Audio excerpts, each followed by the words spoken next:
Assalamualaikum warahmatullahi wabarakatuh. Saya Kali Agil Prasetya dari kelas Sistem Informasi A Prodi SI. Saya akan mempresentasikan ulang materi sebelumnya, yaitu pada pertemuan ke-9 tentang konsep dasar analisa bisnis perusahaan. Kita langsung saja. Pada agenda di sini membahas konsep dasar akuntansi dan analisis laporan keuangan. Kemudian jenis laporan keuangan, selanjutnya analisis laporan keuangan. Oke, pada analisis laporan keuangan. Analisis laporan keuangan atau financial statement analysis adalah analisis yang dilakukan guna menguji keterkaitan angka-angka akuntansi dan tren angka tersebut dalam periode waktu tertentu. Mengapa analisis laporan keuangan itu harus dilakukan? Karena untuk menilai kondisi keuangan dan hasil usaha perusahaan masa lalu, masa sekarang, dan prediksi yang akan datang, dan menilai kekuatan dan kelemahan keuangan perusahaan. Kemudian pada analisis bisnis di sini terdiri dari dua evaluasi, yaitu evaluasi prospek dan evaluasi risiko. Kedua evaluasi ini mengacu tertuju pada satu arah, yaitu mengambil keputusan bisnis, yaitu pada investor, kreditor, manajer, analisis merger dan akuisisi, direktor, regulator, eksternal auditor, pekerja atau serikat pekerja, kemudian lawyer.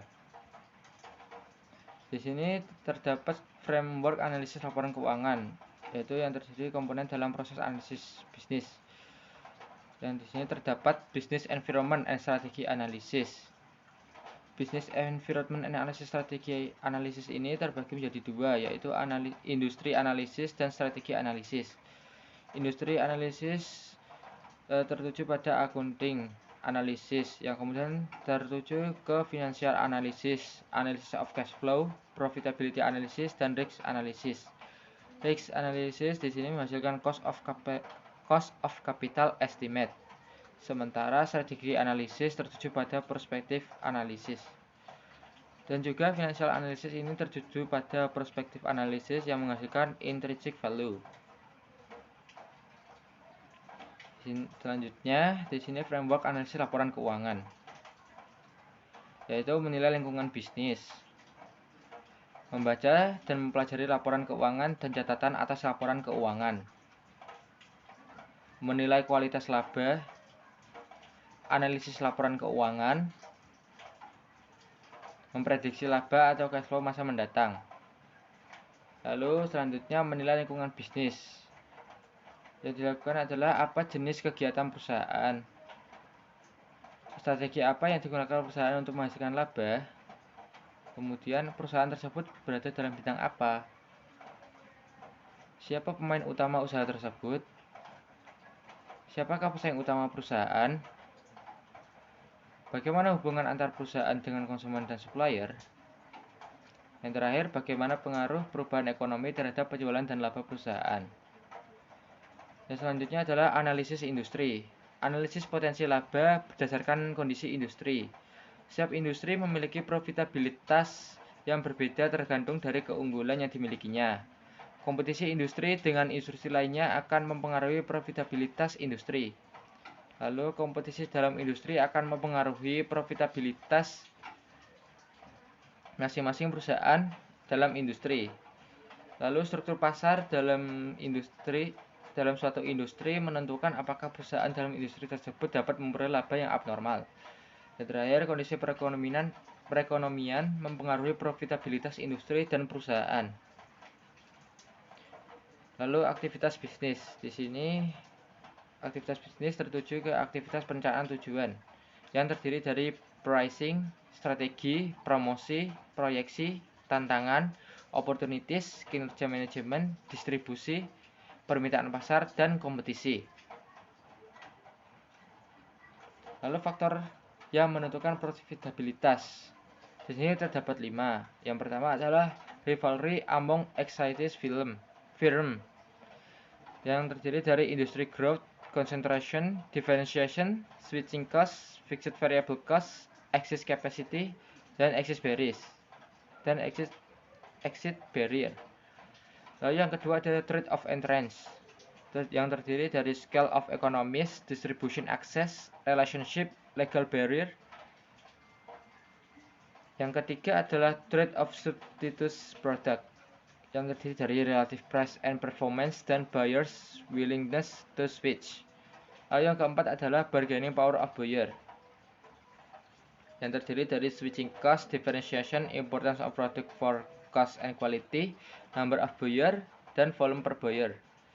Yang terakhir, yang kelima adalah bargaining power of supplier, yang terdiri dari switching cost, differentiation, importance of product for cost and quality, number of buyer, dan volume per buyer. Oke, yang selanjutnya adalah analisis keuangan atau financial analysis. Analisis keuangan adalah proses untuk mengevaluasi posisi keuangan dan kinerja dengan menggunakan laporan keuangan. Nah, di sini ada analisis profitabilitas atau evaluasi pengembangan investasi, lalu analisis risiko, evaluasi risiko dan kemampuan membayar, kemudian analisa arus kas yang mengevaluasi sumber dan penggunaan dana. Ketiga analisis tersebut memunculkan risiko akuntansi, dan alat yang digunakan adalah analisis rasio dan analisis arus kas. Oke, di sini terdapat properties analysis. Yang pertama adalah processing to forecast future payoff, kemudian business environment and strategy analysis, kemudian accounting analysis, kemudian financial analysis, yang terakhir adalah intrinsic value. Aktivitas bisnis di sini terbagi menjadi dua, yaitu aktivitas investasi dan aktivitas pendanaan. Aktivitas investasi di sini terdapat dua, yaitu pembelian sumber daya dan penjualan sumber daya. Sementara aktivitas pendanaan terdiri dari pemilik equity dan non pemilik atau liabilities. Di sini terdapat aktivitas bisnis terdiri dari tiga, yaitu aktivitas investasi, aktivitas perencanaan, dan aktivitas pendanaan. Ketiga aktivitas ini tertuju pada satu, yaitu aktivitas operasi, pendapatan dan biaya dari penyelenggaraan kegiatan produksi dan pemberian jasa. Selanjutnya, laporan keuangan. Suatu laporan yang berisi informasi keuangan, mengetahui suatu badan usaha yang akan dipergunakan oleh pihak-pihak yang berkepentingan sebagai bahan pertimbangan dalam pembuatan keputusan merupakan bagian dari laporan keuangan. Laporan keuangan merupakan output dari proses akuntansi. Di sini contoh dari laporan keuangan. Yang pertama adalah laporan posisi keuangan atau neraca, statement of financial position atau balance sheet. Yang kedua adalah laporan laba rugi dan penghasilan komprehensif lain, income statement and other comprehensive income. Yang ketiga adalah laporan perubahan modal atau statement of shareholder equity. Yang keempat adalah laporan arus kas, statement of cash flow. Yang terakhir adalah catatan atas laporan keuangan atau notes to the financial statement. Oke, yang selanjutnya adalah laporan keuangan dan aktivitas bisnis. Di sini laporan keuangan dan aktivitas bisnis memiliki planning yang terdiri dari investing, operating, dan financing. Yang investing terdiri dari cash, account receivable, inventories, marketable securities, land, building and equipment, patent, dan investment, serta aset. Yang operating terdiri dari sales, cost of goods sold, selling expense, administrative expense, interest expense, dan income tax expense. Dan juga terdiri dari net income, income statement, cash flow. Sementara yang financing terdiri dari note payable, account payable, salaries payable, income tax payable, bond payable, common stock, retained earning, lalu liabilities and equity, dan balance sheet. Informasi tambahan selain laporan keuangan di sini terdiri dari diskusi manajemen atau MTA, laporan manajemen, laporan audit, tambahan penjelasan atas catatan LK, informasi tambahan, dan proxy statement. Dan sumber informasinya berdasarkan dari laporan tahunan, laporan keberlanjutan, laporan relasi anggaran, laporan kontrak manajemen dan key performance indicator, announcement perusahaan, dan website. Yang selanjutnya adalah akuntansi keuangan dan manajemen. Di sini akuntansi terbagi menjadi dua, yaitu akuntansi keuangan dan akuntansi manajemen. Akuntansi keuangan adalah laporan keuangan dan pengungkapannya, sementara akuntansi manajemen rencana, anggaran, dan laporan kinerja unit. Akuntan keuangan dipegang oleh pemakai eksternal, yaitu investor, kreditor, supplier, pelanggan, dan lain-lain. Sementara akuntansi manajemen dipegang oleh pemakai internal, yaitu manajer untuk tujuan pengelola perusahaan.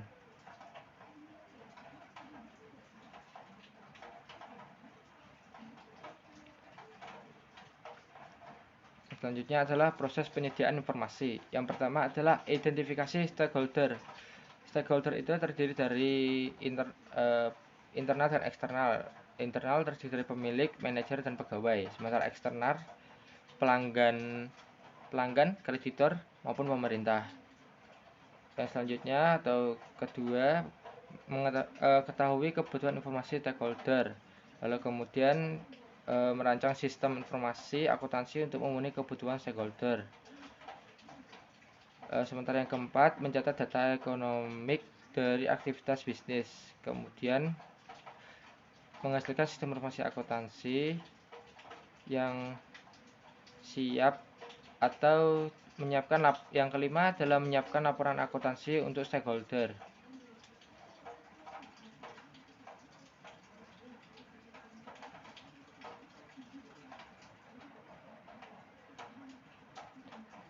Yang selanjutnya adalah alur transaksi bisnis. Yang pertama, persetujuan transaksi. Yang kedua, transaksi terjadi. Yang ketiga, dokumen disiapkan. Yang keempat, mencatat di jurnal.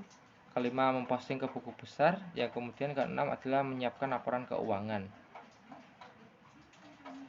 Oke, pada proses akuntansi, setelah melakukan identifikasi dan pengukuran item yang dicatat, langkah-langkah siklus akuntansi adalah sebagai berikut. Pada tahap pertama yaitu pencatatan atau penjurnalan.